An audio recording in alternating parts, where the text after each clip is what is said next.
Shalom semuanya. Saya akan mengajak saudara untuk membaca 1 Tesalonika 4 ayat 16 sampai dengan 18. Mari kita baca. Sebab pada waktu tanda diberi, yaitu pada waktu penghulu malaikat berseru dan sangkakala Allah berbunyi, maka Tuhan sendiri akan turun dari sorga, dan mereka yang mati dalam Kristus akan lebih dahulu bangkit. Sesudah itu kita yang hidup yang masih tinggal akan diangkat bersama-sama dengan mereka dalam awan menyongsong Tuhan di angkasa. Demikianlah kita akan selama-lamanya bersama-sama dengan Tuhan. Karena itu hiburkanlah seorang akan yang lain dengan perkataan-perkataan ini.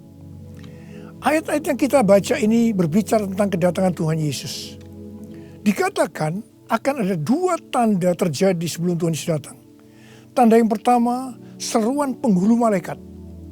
Tanda yang kedua, sangkakala Allah berbunyi.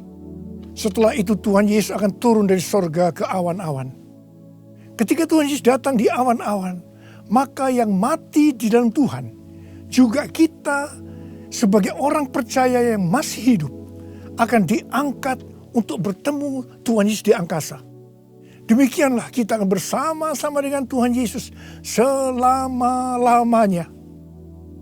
Kata diangkat dalam 1 Tesalonika 4 ayat 17 diambil dari bahasa Yunani harpazo yang memiliki padanan kata dalam bahasa Latin yaitu raptu yang artinya diangkat terbawa atau diangkat ke atas. Peristiwa pengangkatan yang dijelaskan di ayat ini di dalam kitab 1 Korintus 15 menunjuk kepada pengangkatan gereja dari bumi untuk menyongsong Tuhan di angkasa. Yang terangkat adalah umat yang setia dari gereja-gereja Kristus, yaitu mereka yang menjadi serupa dengan gambar Yesus. Artinya yang terangkat adalah murid-murid Tuhan Yesus. Kebangkitan mereka yang mati di dalam Kristus seperti yang tertulis dalam 1 Tesalonika 4 ayat 16 bukan kebangkitan yang sama seperti yang tertulis dalam Wahyu 20 ayat 4. Karena peristiwa dalam Wahyu 20 ayat 4 ini terjadi setelah Tuhan Yesus datang kembali menginjakkan kaki di bumi, di mana Tuhan Yesus akan membinasakan yang jahat dan membelenggu iblis. Kebangkitan dalam Wahyu 20 ayat 4 ini berkaitan dengan orang yang mati syahid dalam masa kesengsaraan besar. Seperti yang tertulis dalam 1 Tesalonika 4 ayat 16, di mana orang yang mati di dalam Kristus dibangkitkan. Maka bersamaan itu pula orang percaya yang masih hidup dalam waktu sekejap tubuhnya diubah menjadi tubuh kemuliaan. Kemudian keduanya akan diangkat bersama-sama untuk menyongsong Tuhan Yesus di angkasa. Kita bersama-sama dengan Tuhan Yesus dibawa ke sorga. Dan keluarga-keluarga Allah akan berkumpul kembali. Haleluya. Tidak ada lagi yang namanya kesusahan. Tidak ada lagi penganiayaan. Tidak ada lagi penindasan. Tidak ada lagi kematian. Pengangkatan atau rapture ini akan membebaskan kita dari murka yang akan datang, yaitu masa kesengsaraan besar. Jadi kita tidak akan mengalami kesengsaraan besar. Haleluya. Terima kasih Tuhan Yesus. Janji Tuhan Yesus untuk datang kembali dan mengangkat gerejanya yang setia merupakan pengharapan bagi kita semua. Ini merupakan penghiburan yang utama bagi orang percaya yang menderita. Karena itu orang-orang percaya dari zaman ke zaman yang mengalami malapetaka, penderitaan akan selalu berkata, Tuhan Yesus akan datang segera. Karena ini merupakan penghiburan utama bagi mereka yang menderita, termasuk dengan adanya pandemi COVID-19 ini.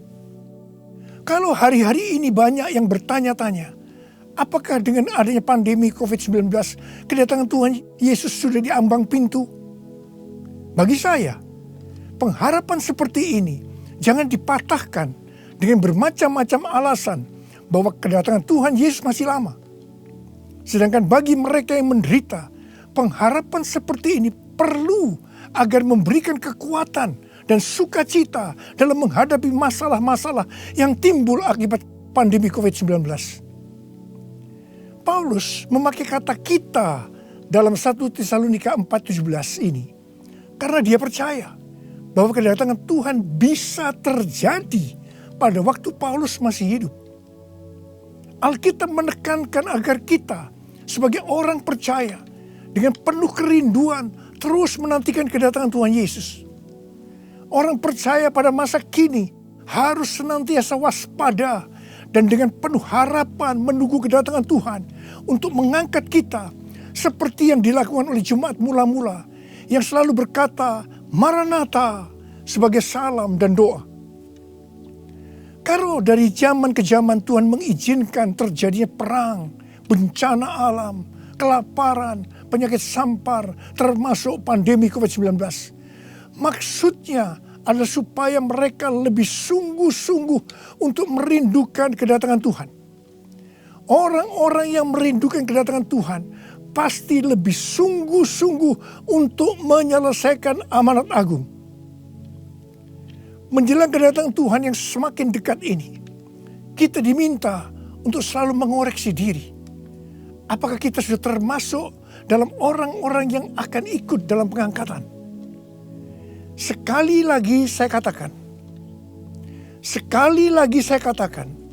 bahwa tidak semua orang yang mengaku Kristen ikut dalam pengangkatan.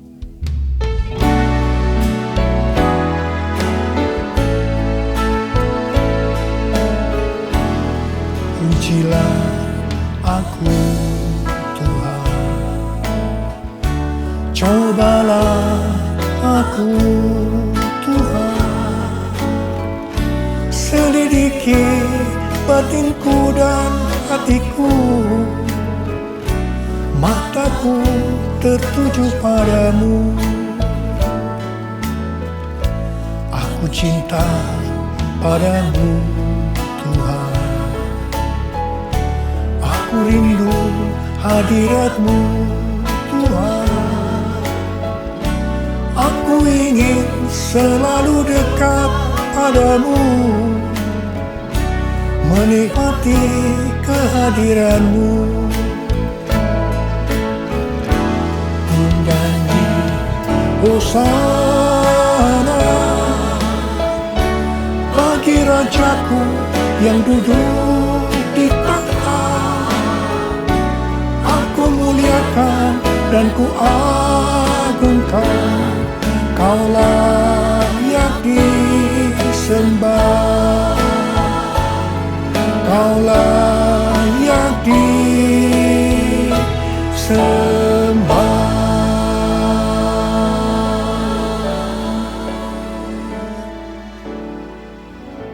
Sesuai dengan perumpamaan Tuhan Yesus tentang seorang penabur benih, maka ada 4 tipe orang Kristen. Orang Kristen tipe pertama diumpamakan dengan benih yang jatuh di tepi jalan, dan datang burung-burung memakan habis benih itu. Tuhan Yesus menyebutkan ini adalah orang-orang yang mendengar firman Tuhan, tetapi tidak mengerti. Mereka mengikut Yesus, tetapi tidak dengan sungguh-sungguh. Dalam arti tidak berbalik meninggalkan dosa. Ini merupakan pertobatan yang tidak sempurna, yaitu pertobatan di mana seseorang mencari pengampunan dosa, tetapi tidak mengalami kelahiran baru. Jadi ini adalah orang Kristen yang tidak lahir baru. Orang Kristen yang duniawi. Orang Kristen yang hidup dalam kedagingan. Ini adalah orang Kristen yang tidak menerima keselamatan. Orang Kristen tipe kedua diumpamakan sebagai benih yang jatuh di tanah yang berbatu-batu, yang tidak banyak tanahnya.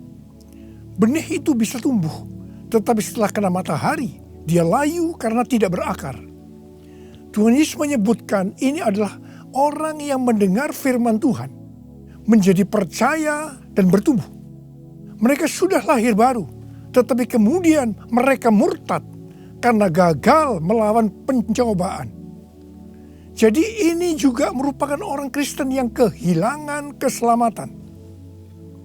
Orang Kristen tipe ketiga diumpamakan dengan benih yang ditabur di tengah semak duri. Semak duri itu tumbuh bersama-sama dengan benih yang tumbuh. makin lama makin besar dan menghimpit benih itu sampai mati. Jadi tidak sempat berbuah. Tuhan Yesus mengatakan bahwa ini adalah orang-orang yang mendengar firman Tuhan dan bertumbuh. Tetapi dalam pertumbuhan selanjutnya, mereka terhimpit oleh kekhawatiran, tipu daya kekayaan, dan kenikmatan hidup, sehingga mereka tidak berbuah. Tuhan Yesus berkata dalam Yohanes 15 ayat 1 dan 2, "Akulah pokok anggur yang benar, dan Bapakulah pengusahanya. Setiap ranting padaku yang tidak berbuah, dipotongnya. Dan setiap ranting yang berbuah, dibersihkannya, supaya ia lebih banyak berbuah.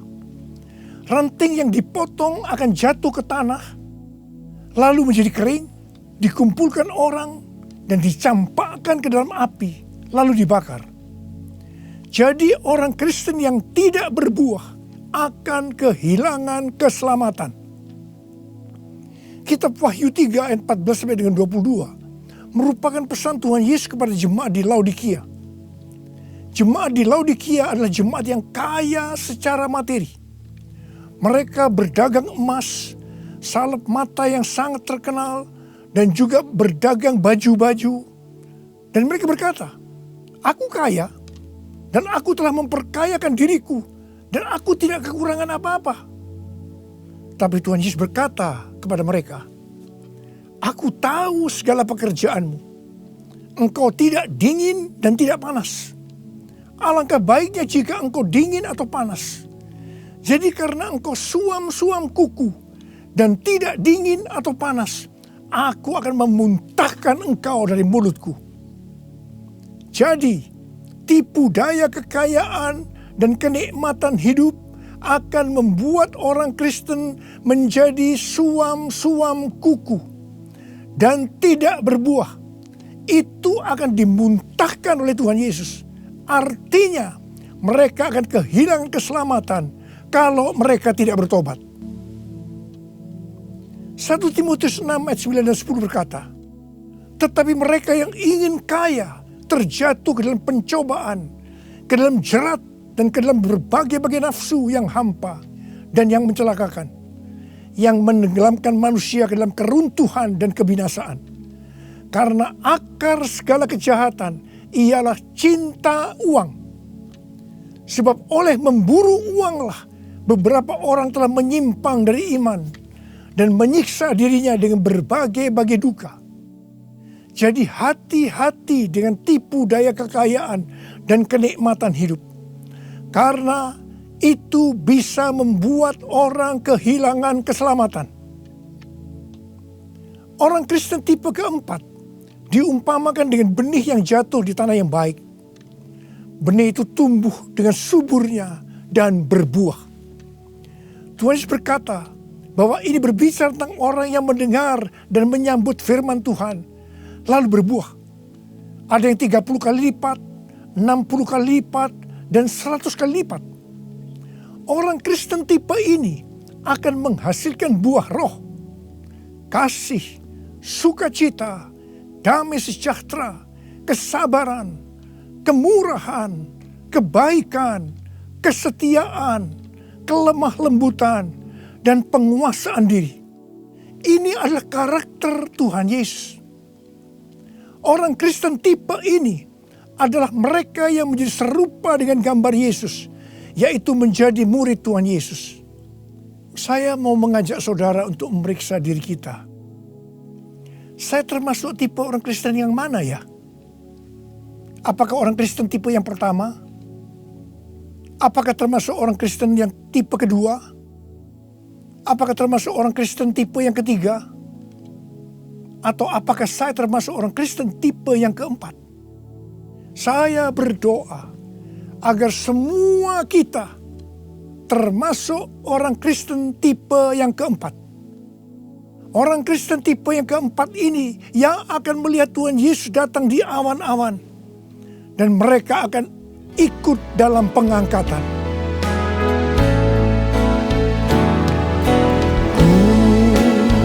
Mau seperti-Mu Yesus, disempurnakan selalu jalanku, memuliakan namamu, memuliakan namamu, memuliakan namamu.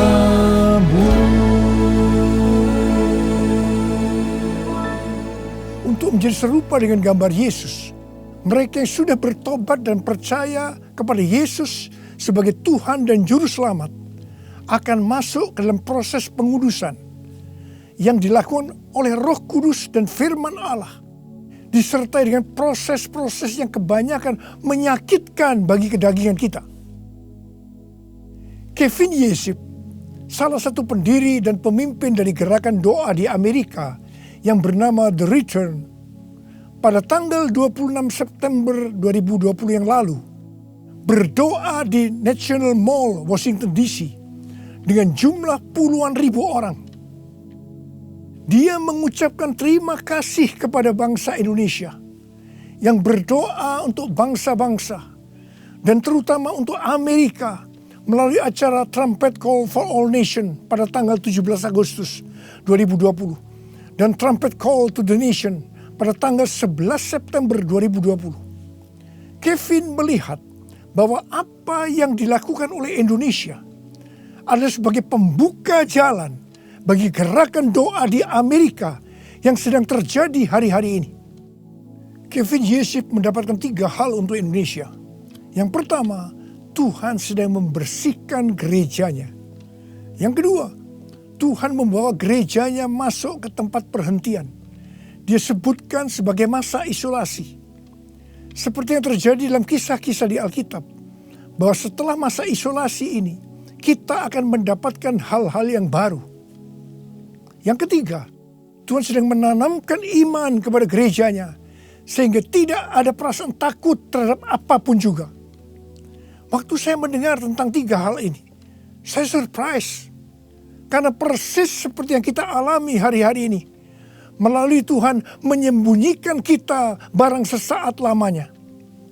Saya percaya bahwa ini adalah proses untuk membuat kita menjadi serupa dengan gambar Yesus.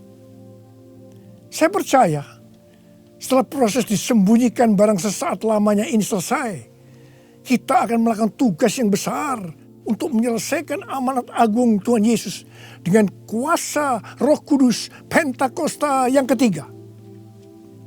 Tuhan memberikan tema tahun 2020 sebagai tahun dimensi yang baru dengan 2 ayat emas, yaitu dari 2 Korintus 3 ayat 18 dan Ulangan 28 ayat 13 dan 14.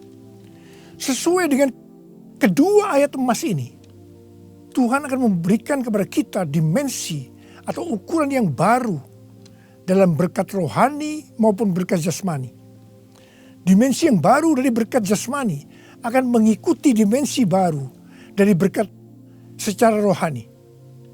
Kalau kita makin serupa dengan gambar Yesus, karena kemuliaan Tuhan yang diberikan kepada kita makin besar, maka berkat jasmani yang akan kita nikmati akan semakin besar.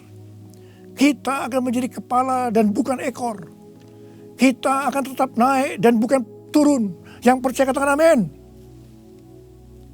Dengan adanya pandemi COVID-19, dimensi rohani kita akan dibawa semakin naik. Karena kita semakin diubah menjadi serupa dengan gambarnya. Sehingga seperti janji Tuhan Yesus, maka kita akan tetap dipelihara secara jasmani. Seperti dalam kondisi resesi ekonomi yang merupakan dampak dari pandemi COVID-19.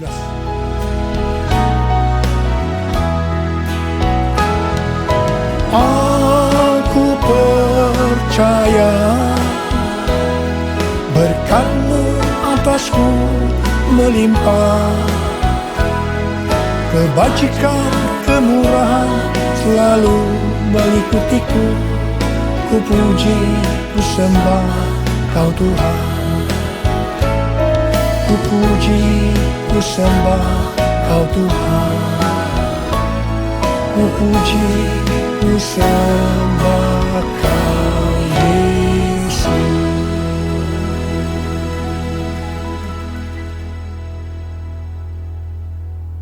Paulus memberikan arahan dan nasihat kepada kita, orang-orang Kristen yang merupakan tanah yang subur, yaitu orang Kristen yang berbuah. Dalam 1 Tesalonika 5 ayat 1-22. Yang pertama terdapat dalam 1 Tesalonika 5 ayat 9 yang berkata, Allah tidak menetapkan kita untuk ditimpa murka, tetapi untuk beroleh keselamatan oleh Yesus Kristus Tuhan kita. Artinya pengangkatan akan terjadi sebelum murka Tuhan datang, yaitu sebelum kesengsaraan besar datang. Yang kedua, kita adalah anak-anak terang yang tidak tidur dan mabuk seperti mereka yang hidup dalam kegelapan. Tetapi kita senantiasa berjaga-jaga dan sadar. Yang ketiga, hormati orang yang mementor kita, yaitu yang mengarahkan dan menegur kita, juga yang menjadi bapa rohani kita. Yang keempat, kita harus selalu hidup dalam damai seorang dengan yang lain. Yang kelima, tegurlah mereka yang hidup tidak tertib. Hiburkan mereka yang tawar hati. Belalah mereka yang lemah. Sabarlah terhadap semua orang. Yang keenam, jangan membalas kejahatan dengan kejahatan. Hiduplah dengan baik dengan semua saudara seiman dan semua orang. Yang ketujuh, bersukacitalah senantiasa. Yang kedelapan, tetaplah berdoa. Yang kesembilan, mengucap syukurlah dalam segala hal, sebab itulah yang dikehendaki Allah dalam Kristus Yesus bagi kamu. Yang kesepuluh, jangan padamkan roh dan jangan menganggap rendah nubuatan-nubuatan. Orang yang meremehkan nubuatan akan memadamkan api Roh Kudus. Meskipun nubuatan tidak boleh dianggap rendah, tetapi juga tidak boleh diterima sebelum diselidiki dengan cermat. Yang ke-11, ujilah segala sesuatu dan peganglah yang baik. Dan yang ke-12, jauhkan dirimu dari segala jenis kejahatan. Mari kita angkat tangan kita, nyanyikan lagu ini bersama saya. Hosana, Hosana, datanglah Tuhan Yesus. Hosana, Hosana, ku merindukanmu, ku merindukanmu. Saya berdoa untuk saudara. Semoga Allah damai sejahtera menguduskan saudara seluruhnya. Dan semoga roh, jiwa, dan tubuh saudara terpelihara sempurna dengan tidak bercacat pada kedatangan Yesus Kristus Tuhan kita. Marilah kita yang percaya bahwa kita adalah tanah yang subur, yaitu kita yang berbuah, berkata bersama-sama, amin. Maranatha, datanglah segera ya Tuhan. Terima kasih Tuhan. Saya berdoa buat saudara. Mari angkat tangan saudara. Kita katakan bersama-sama, panggil nama Yesus. Yesus, Yesus, dengar doaku. Janganlah Tuhan lalui, berilah berkat-Mu. Sekali lagi. Yesus, Yesus, dengar doaku. Janganlah Tuhan lalui, berilah berkat-Mu.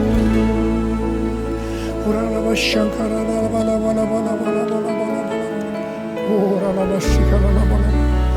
Oh, rialalala kana maya ralaba ya ralaba. Oh, ralaba ralaba. Oh, rialalala. Untuk melihat tangan-tangan yang terangkat Tuhan. Tuhan, Kau mengasihi anak-anak-Mu. Kau mengasihi anak-anak-Mu. Engkau melihat keadaan mereka satu persatu ya Tuhan. Engkau tidak pernah meninggalkan mereka. Mungkin mereka saat ini kebingungan, ada yang ketakutan, khawatir ya Tuhan. Malah ada yang depresi, Tuhan kasihani mereka ya Tuhan. Mereka seolah tidak tahu apa yang harus diperbuat. Bapa, Kau memberikan kepada mereka damai sejahtera Tuhan. Kau menolong mereka ya Tuhan. Di tengah-tengah pandemi COVID-19 ini. Tidak ada yang sakit ya Tuhan. Tidak ada yang berkekurangan. Semua dicukupkan oleh Tuhan. Malah berkelimpahan dalam segala hal. Hamba berdoa buat anak-anak-Mu. Biarlah mereka berbuah-buah dengan lebatnya. Sehingga pada saat Engkau datang, mereka ikut diangkat bersama-sama. Dan bertemu dengan Engkau, Raja di atas segala raja, di awan-awan. Dan selanjutnya akan bersama-sama dengan Tuhan Yesus selama-lamanya. Terima kasih Abba. Yesus, Yesus, dengar doaku. Janganlah Tuhan lalui, berilah berkat-Mu. Mari saudara-saudara, kita akan masuk dalam perjamuan kudus. Kita akan mengingat ayat ini. Sebab setiap kali kamu makan roti ini dan minum cawan ini, kamu memberitakan kematian Tuhan sampai Ia datang. Perjamuan kudus adalah perjamuan Tuhan Yesus sendiri. Setiap kali kita masuk dalam perjamuan kudus, Tuhan Yesus selalu berkata, biarlah ini menjadi peringatan akan aku. Karena itu mari, arahkan hati saudara kepada kebaikan Tuhan. Kita akan mengingat kebaikan Tuhan. Mari tundukkan kepala. Bapa, siapakah kami ini Tuhan sebelum kami mengenal Engkau? Kami semua orang berdosa. Upah dosa adalah maut, mati. Tapi Engkau yang tidak berdosa telah jadikan dosa oleh karena kami. Engkau harus turun dari surga mulia menjelma menjadi manusia. Untuk mati ganti kami dengan penderitaan yang luar biasa. Sungguh betapa baiknya Engkau ya Abba. Betapa baiknya Engkau ya Abba. Engkau jadikan kami sebagai anak-anak-Mu.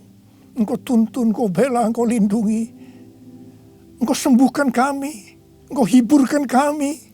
Engkau juga tegur kalau kami salah. Itu Engkau ya Abba.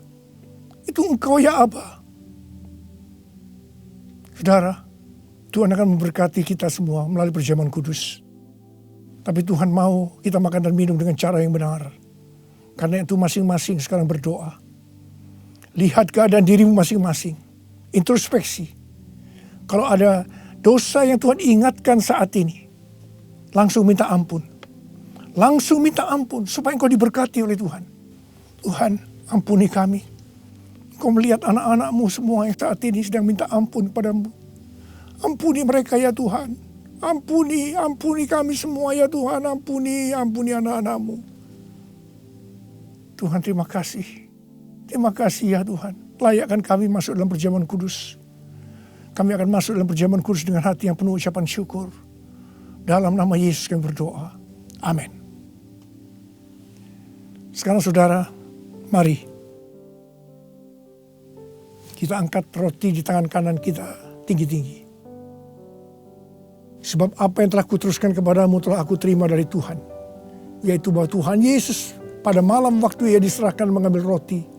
Dan sesudah itu Ia mengucap syukur atasnya. Dia memecah-mecahkannya dan berkata, inilah tubuhku yang diserahkan bagi kamu. Perbuatlah ini menjadi peringatan akan aku. Saudara dikasihi Tuhan. Bukankah roti yang kita pecah-pecahkan ini adalah persekutuan kita dengan tubuh Kristus? Mari kita makan dalam nama Yesus.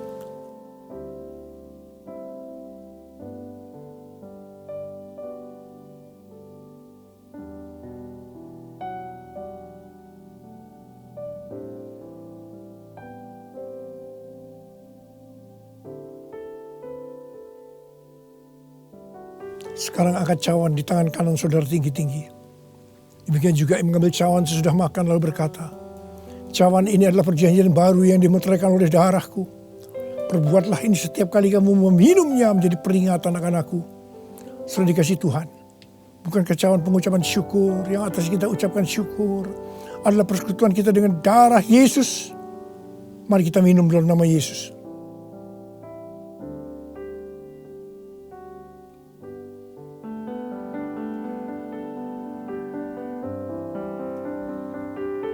Ucapkan syukur dan terima kasih. Ucapkan syukur dan terima kasih dengan suara. Jangan diam. Katakan, Tuhan terima kasih. Tuhan terima kasih buat kebaikan-Mu ya Tuhan. Terima kasih ya Tuhan. Oh Tuhan, sebab Engkau baik, bahwasanya untuk selama-lamanya kasih setia-Mu ya Tuhan. Oh ya Tuhan, oh ya Tuhan, Tuhan masyaallah kana mata kara wala wala, oh la bala bala bala bala bala bala bala bala, oh la bala. Kau baik ya Tuhan, Kau baik ya Tuhan, terima kasih, bahwasanya untuk selama-lamanya kasih setia-Mu ya Tuhan, ya Tuhan, ya Tuhan, ya Tuhan. Oh terima kasih, terima kasih. Terima kasih Yesusku, terima kasih Yesusku. Puji syukur hanya bagi Tuhanku. Terima kasih Yesusku, terima kasih Yesusku. Puji syukur hanya bagi Tuhanku. Terima kasih.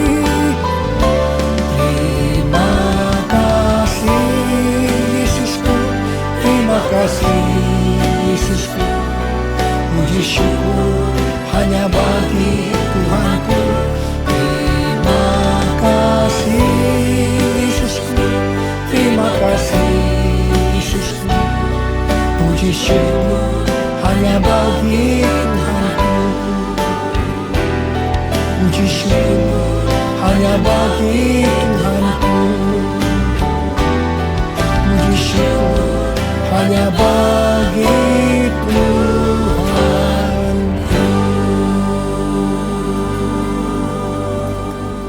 Terimalah berkat Tuhan.